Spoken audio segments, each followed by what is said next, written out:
목사님이 교인들과 함께 소그룹으로 성경 공부를 했습니다. 마태복음 1장을 공부하는데 마리아가 임신을 하고 요셉이 마리아가 임신했다는 사실을 알고는 정혼 관계를 가만히 끊으려고 할 때에 천사가 나타나서 마리아의 잉태는 성령으로 된 것이다, 그렇게 가르쳐 주어서 요셉이 그것을 받아들이는 그런 내용을 성경 공부했습니다.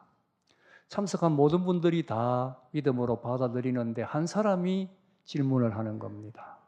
처녀가 아이를 낳을 수 없다는 거지요. 어떻게 처녀가 아이를 잉태할 수 있느냐? 목사님이 하나님이 하신 일이다, 성령의 역사다, 아무리 설명해도 소용이 없습니다. 이건 황당한 거짓말이다, 말도 되지 않는다, 계속해서 물고 늘어지는 겁니다. 성경 공부 진도가 나가야 되는데 처녀가 아이 낳을 수 없다고 계속 물고 늘어지니까 진도가 나갈 수가 없잖아요. 목사님도 답답하고 짜증나지요. 그래서 목사님이 한마디 했습니다. 자기 서방이 믿는다는데 당신이 도대체 왜 그리 난리요? 자기 남편이 믿는다는데, 맞는 말이지요. 자기 남편이 믿으면 믿는 거죠. 오늘 우리가 살고 있는 이 시대는 문제가 많습니다. 헤아릴 수 없는 많은 문제가 있습니다. 대표적인 문제가 경제 문제라고 할 수 있겠지요. 지금 경제가 어렵습니다. 어떤 사람들의 말에 의하면 금융위기 때보다 더 어렵고 앞이 보이지 않고 점점 더 어려워진다고 합니다. 경제 문제 심각합니다. 그런가 하면 환경 문제도 참 큰 문제입니다. 여러분, 요즘 바다에 해파리가 많이 나타난다, 뉴스에 보도가 되는데 그런 현상이 왜 생깁니까? 이게 환경 파괴로 인해 생태계의 변화가 오니까 이런 일들이 일어나는 거지요. 그러니 단순히 해파리 하나 많이 나타나는 이게 문제가 아니고 지금 환경이 오염되고 파괴되고 있다 하는데 근본적인 문제가 있습니다. 환경 문제도 심각한 문제입니다. 그러나 깊이 생각해 보면 정말 중요한 문제, 심각한 문제는 이런 문제가 아닙니다. 가장 중요한 문제는 인간성 파괴입니다. 지금 이 시대는 인간성이 파괴되고 있는 시대입니다. 범죄를 보십시오. 아무 상관도 없는 사람을 이유도 없이 칼로 찔러 죽이고 이유도 없이 성폭행하고 그냥 도대체 묻지만 아무 이유가 없습니다. 그리고는 그 범죄를 저지른 다음에 양심에 가책이 전혀 없어요. 죄책감이라는 것이 없습니다. 어떻게 이런 일이 가능한가? 인간성이 파괴되고 있기 때문입니다. 다시 말하면 사람이 사람이기를 포기하고 있는 것이지요. 인간성 파괴, 이 시대의 가장 큰 문제입니다. 우리는 지금 사람이 사람이기를 포기해가고 있는 정말 무섭고 어려운 시대를 살아가고 있습니다. 오늘 우리 본문은 노아가 살고 있던 시대의 모습입니다. 그런데 이 시대의 특징을 한마디로 사람이 육신이 되었다, 사람이 육체가 된 시대라, 이렇게 말씀하고 있습니다. 여러분, 우리 3절을 한번 읽어보십시다. 3절 시작. 여호와께서 이러시되 이는 그들이 육신이 됨이라. 그러나 그들의 날은 120년이 되리라 하시니라. 여기 보니까 하나님이 나의 신이 그들과 함께하지 아니하는데 그 이유는 그들이 육신이 되었다. 지금 성경은 육신인데 이전 성경은 육체라고 했습니다. 사람이 육체가 되어버렸다는 거예요. 육체. 사람이 육체가 되었다. 이게 무슨 의미겠습니까? 사람은 원래 하나님의 형상으로 지음받은 존재입니다. 사람의 고귀함, 사람의 사람됨, 이 모든 것은 하나님의 형상 속에 있습니다. 그런데 인간이 죄로 범죄한 다음에 그 속에 죄성이 들어왔습니다. 그래서 그때부터 인간은 이중적 존재가 되었습니다.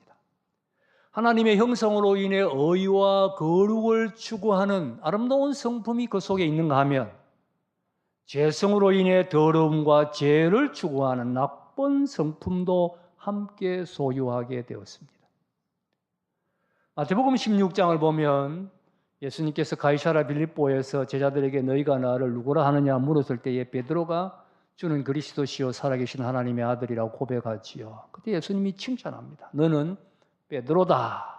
내가 이 반석 위에 내 교회를 세우리라. 극구 칭찬합니다. 그리고는 곧바로 이어서 예수님 십자가에 못 박히실 것을 말씀하실 때에 이번에는 베드로가 아이고 주님 그런 일이 일어나면 안 됩니다. 만류합니다. 그때 예수님 베드로에게 말씀하십니다. 사탄아 내 뒤로 물러가라. 너는 나를 넘어지게 하는 자다. 자 보세요. 같은 사람이 금방 반석이 되었다가 금방 사탄이 됩니다. 같은 사람이. 어떻게 이렇게 될 수가 있습니까? 그 속에 하나님의 형상이 지배할 때 반석입니다. 그러나 죄성이 지배할 때 사탄이 되는 겁니다. 이렇게 인간이 이중적 존재입니다. 이런 인간이기에 그 속에 죄성이 점점 가득하게 될 때 하나님의 형상은 점점 사라집니다.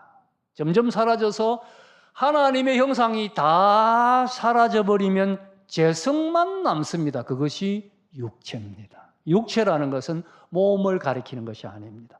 죄성만 남은 인간, 죄악된 본성만 남은 인간이 육체입니다. 이것이 노아 시대의 인간상이고 생각해 보면 오늘 우리 이 시대의 인간상입니다.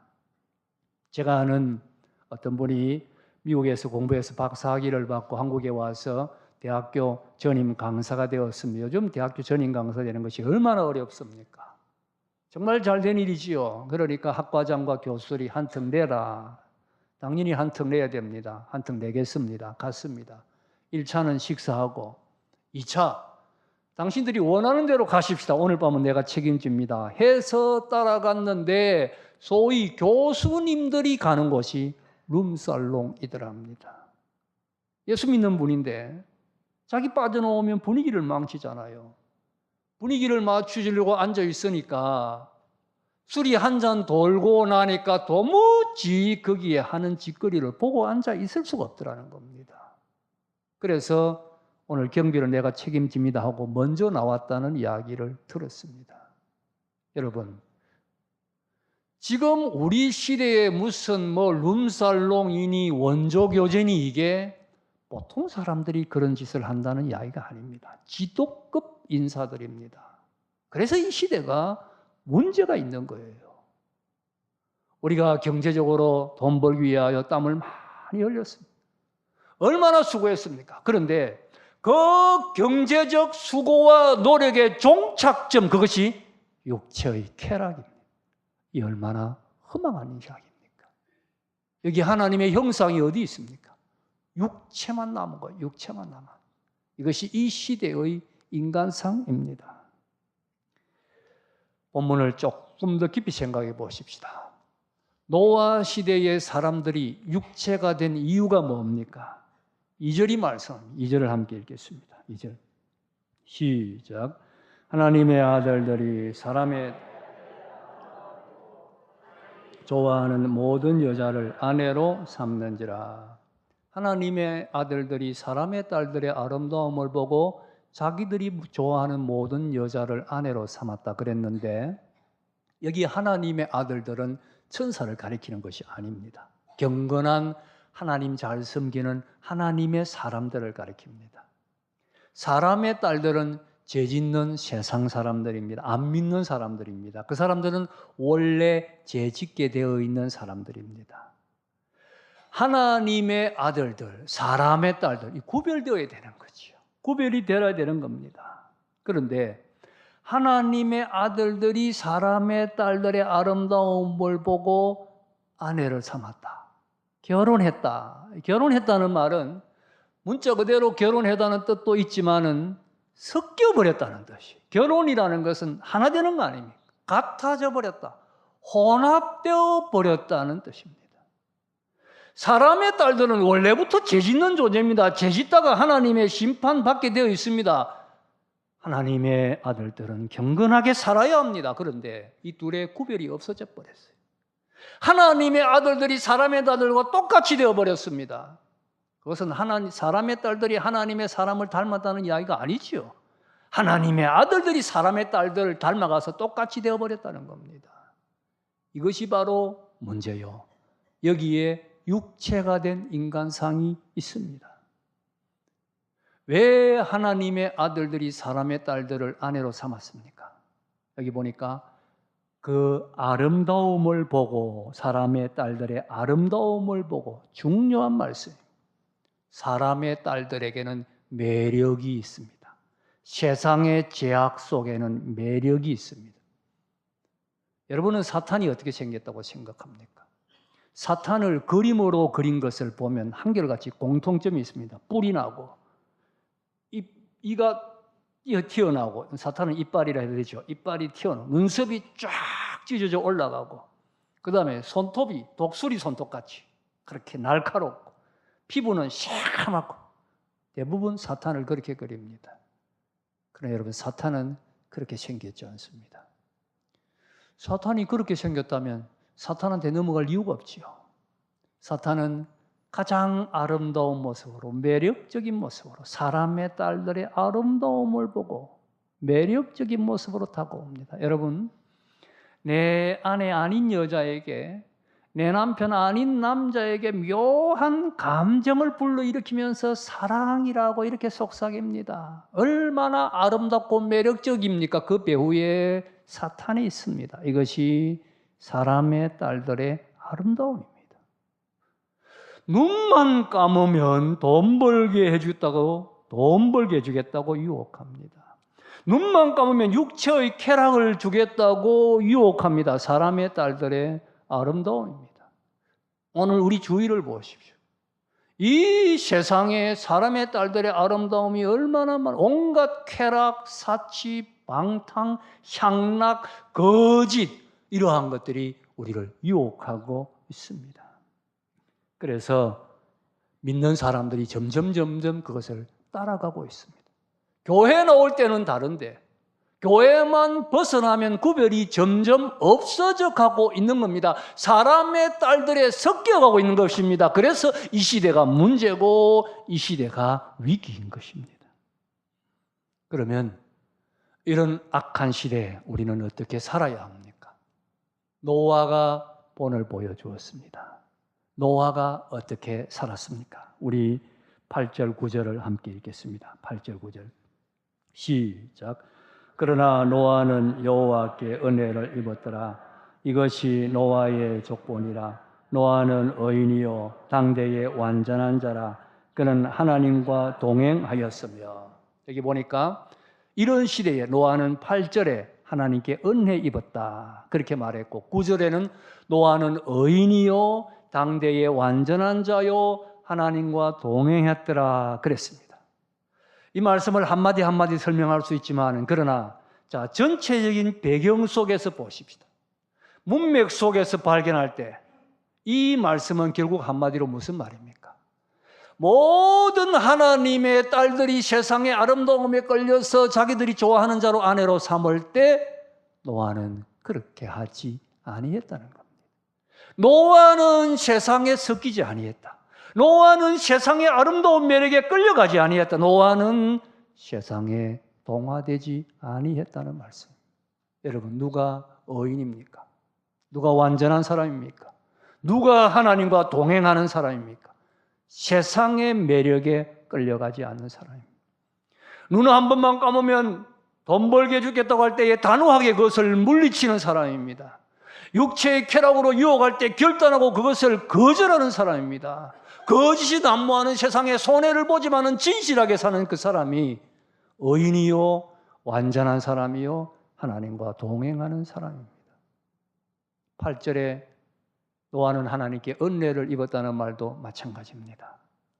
은혜를 입었다 8절에 이 말도 문맥으로 생각해 보십시오. 은혜가 여러분 뭡니까? 우리가 설교 듣고 은혜 받습니다. 찬양하면서 은혜 받습니다. 가슴이 찡합니다. 기분도 좋습니다. 그러나 은혜는 그러한 것으로 끝나서는 안 됩니다. 은혜는 바로 이 악한 세대에 이 매력적인 세상의 유혹을 뿌리치고 세상과 구별되는 삶을 살 수 있는 능력을 얻는 것이 은혜입니다. 그 힘을 얻는 거예요. 여러분이 예배드리고 말씀 듣고 은혜 받으면 세상 나가서 세상 사람들과 다른 삶을 사는 거예요. 세상의 가치관을 따라가지 아니하는 겁니다. 그들의 삶을 부러워하지 않는 겁니다. 세상적인 허황된 그 욕심이나 사치스러운 화려한 삶을 부러워하지 않고, 비록 손해를 보더라도 말씀대로 정직하게 진실하게 어렵게 살아가는 그 능력, 그것이 바로 은혜를 받는 것입니다. 은혜 받았습니까? 세상 나가서 바르게 사십시오. 세상 나가서 정직하게 사십시오. 세상 나가서 어렵게 살아야 합니다. 나폴리 근처에 폼페이라는 유적이 있습니다. 주 79년에 베스비우스라는 산에서 화산이 폭발하면서 그 산 아래에 있던 폼페이라는 도시를 용암이 완전히 덮어버려가지고 도시 자체가 사라져버렸습니다. 그 도시를 몰랐습니다. 기록에는 있는데 없으니까 고고학자들이 찾다가 18세기에 발굴을 했는데, 이게 용암이 갑자기 덮으니까 사람들이 그 용암이 덮을 당시의 모습 그대로 돌멩이로 발굴이 되는 겁니다. 그러니 이상한 모습들 지금도 가면 볼 수가 있습니다. 근데 그 폼페이를 발굴할 때에 이제 폼페이 외곽에서 한 여자가 발견이 됐습니다. 발굴이 됐는데 이 여자는 아주 외곽 조금만 더 나갔으면 안 죽었어요. 경계선에서 죽은 거예요. 조금만 더 도망을 갔으면 안 죽었는데 아슬아슬하게 그만 경계선에서 용암에 덮여 죽었는데, 왜 죽었느냐? 가슴에 검은 부하를 가득 안고 있었다는 겁니다. 그것만 버렸으면 안 죽었는데 그걸 버리지 못해서 죽었다는 겁니다. 여러분, 우리가 예수를 믿는다고 하면서도 아직도 세상적인 거 안고 있는 거 없습니까? 겉은 그리스도인인데 속은 세상적인 욕심으로 가득 차 있는 거 없습니까? 버려야 할 것을 버리고 끊어야 할 것을 끊어야 합니다. 그래서 세상과 구별된 삶을 살아야 합니다. 살아있는 물고기가 물살을 거슬러 올라가듯이 살아있는 그리스도인은 세상 풍조를 거슬러 올라가면서 세상을 향하여 하나님의 말씀을 오히려 증거하면서 세상과 구별된 삶을 사는 여기에 악한 시대의 성도의 삶의 모습이 있다는 것을 우리가 잊지 말아야 합니다. 어떤 사람은 그리스도인이 세상 사람들을 전도하기 위해서는 좀 세상과 같아져야 되지 않냐 이렇게 말합니다. 쉽게 말하면 술 마신 사람 전도하려면 나도 술을 한 잔 마셔야 전도가 되지 맹송맹송해서 전도가 되느냐? 여러분, 배가 물에 빠진 사람을 구원하기 위하여 물속에 들어가면 이미 배가 아닙니다. 배는 물 밖에서 물에 빠진 사람을 구원해야 됩니다. 세상 사람과 같아지면 이미 그리스도인의 생명력은 잃어버리는 것입니다. 우리 본문을 보면요, 이렇게 세상과 같아져서 육체가 될 때 하나님이 신이 함께하지 않아요. 성령의 역사가 끊어져 버렸어요. 4절을 보면 이들이 자녀를 낳았는데 용사요 고대에 명성이 있는 자들이라. 용사가 무슨 용사겠습니까? 죄 짓는 데의 용사들이 된 거죠. 죄 짓는 데에 명성 있는, 죄 잘 짓는다 명성 있는 그런 자들이 되었다는 겁니다. 다시 한번 분명히 하십시다. 우리와 세상 사람들은 같을 수가 없습니다. 우리는 하나님께 속했고 그들은 사탄에게 속했습니다. 우리는 성령의 능력으로 살지만 그들은 자기들의 욕심으로 삽니다. 우리의 삶의 목적은 하나님의 영광이지만 그들은 삶의 즐거움을 추구하는 것이 그들의 인생의 목적입니다. 그래서 사도 바울도 너희는 이 세대를 본받지 말라 말씀했습니다. 야고보 선생님은 세상과 벗하는 것은 하나님과 원수되는 것이라고 말씀했습니다. 여러분 어떻습니까? 아직도 끌어안고 있는 것이 없습니까? 끊어야 할 것은 끊고 버려야 할 것은 버려야 합니다. 그리고 이제는 정말 이 세대를 거스려서 당당하게 말씀대로 세상과 구별되는 성별된 삶을 살아가는 여러분 될 수 있기를 바랍니다. 그리고 나아가 저들에게 복음을 전해야 합니다. 성별된 삶을 사는 것은 소극적인 것입니다. 이것으로 끝나서는 안 됩니다. 적극적으로 저들에게 복음을 전해야 됩니다. 생명의 복음을 전하는 사람이 되어야 됩니다. 노아를 생각해 보십시다. 물론 성경에 기록은 없습니다. 그런데 노아가 방주를 지을 때 방주만 지었겠습니까? 그냥 방주 짓는 데만 매달려서 방주만 짓고 있었겠습니까? 시간이 있는 대로 나와서 사람들에게 책망하지 않았겠어요? 이렇게 살면 망합니다. 하나님의 심판받습니다. 책망했을 것입니다. 방주가 완성될 때 방주에 타야 구원을 받습니다. 방주에 타세요. 사람들이 아마 놀렸겠지요. 옛날에 제가 어릴 때 주일학교에 배운 찬송 가운데서 주일학교 노래 가운데서도 그런 노래가 있습니다. 앞집에 김첨지, 뒷집에 박첨지 모두 다 반대하여도 높은 산 꼭대기에서 노할아버지가 배를 짓는다. 반대했을 거예요. 조롱했을 겁니다. 그러나 노아는 한 생명이라도 구원하기 위하여 최선을 다했을 것입니다. 이것이 약한 시대에 살아가는 우리의 또 하나의 사명입니다. 생명을 구원해야 됩니다. 노아 시대의 세상이 물로 망했습니다. 지금 이 시대는 앞으로 불로 망할 것입니다. 우리는 그 사실을 알고 있습니다. 지옥으로 가게 될 것입니다.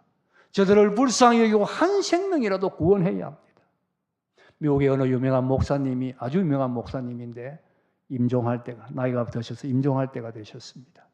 이제 목사님 임종이 가까워지지 아무도 만나주지 아니했습니다. 주님과만 교제하며 은밀한 시간을 가지다가 천국에 가겠다고 생각하고 면회사절, 아무도 만나주지 아니하는데 대학 동창이 한 사람 찾아왔는데 뜻밖의 만나줬습니다. 특별히 가까운 사람도 아닌데 사람들이 의아하게 생각하고 본인도 이상하게 생각했습니다. 그래서 물었습니다. 자네는 내가 알기로 아무도 만나주지 아니한 것으로 알고 있는데 어떻게 나를 다 만나주었나? 그랬더니 목사님이 말씀하셨답니다. 지금 나를 만나기 원하는 사람들은 다 예수 믿는 사람들이네. 그러니 내가 지금 못 만나도 천국 가면 다 만날 사람들이네. 그런데 자네는 예수를 믿지 않으니 지금 내가 못 만나면 자네는 영원히 만날 수 없지 않는가? 그래서 자네를 만난 것이네. 그러면서 그에게 복음을 전했다고 합니다. 복음 전해야 합니다. 악한 시대에 여러분 때를 얻든지 못 얻든지 이 생명들을 구원해야 됩니다. 이것이 하나님이 우리에게 주신 사명이에요. 새 생명 축제가 여러분 연례 행사라고 생각하지 마십시오. 하나님이 주시는 사명, 하나님 기뻐하는 일을 어떻게 이루어 드릴 수 있을까? 그 방편으로 우리가 새 생명 축제를 하는 겁니다. 여러분 태신자를 품에 안고 기도하십시오. 태신자를 위해서 기도하십시오. 그래서 한 생명이라도 구원하기 위하여 최선을 다하십시다. 하나님 기뻐하는 일, 영혼 구원하는 일, 이것이 이 악한 시대에 우리의 사명이다. 이것 또한 잊지 말아야 합니다. 마지막으로 한 가지 기억해야 할 것이 있습니다. 악한 시대의 성도의 이러한 삶은 미미한 것 같지만 생명 역사를 이룬다는 사실입니다. 생명 역사를 이룹니다. 노아를 보십시오. 그 시대의 노아의 활동이 얼마나 미미했습니까? 그러나 노아를 통하여 노아의 가족과 온 색축이 구원받는 구원 역사가 이루어졌습니다. 노아를 시대하여 하나님의 새 역사가 시작되는 새 창조의 역사가 펼쳐졌습니다. 나 한 사람이라고 낙심하지 마세요. 노아 시대에 얼마나 많은 사람들이 살았는지 모르지만 노아 한 사람이었습니다. 그러나 그 노아 한 사람에게 속 생명이 있을 때 생명은 역사를 창조하는 것이지요. 적다고 낙심할 필요 없습니다.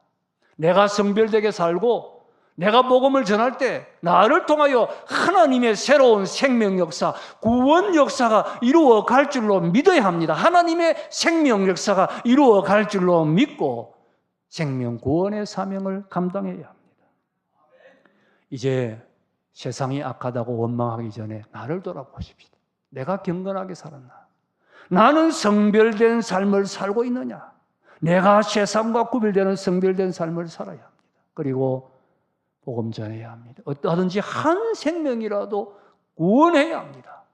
그리할 때 이러한 우리의 수고를 통하여 하나님의 새로운 생명 역사, 구원 역사가 이루어집니다.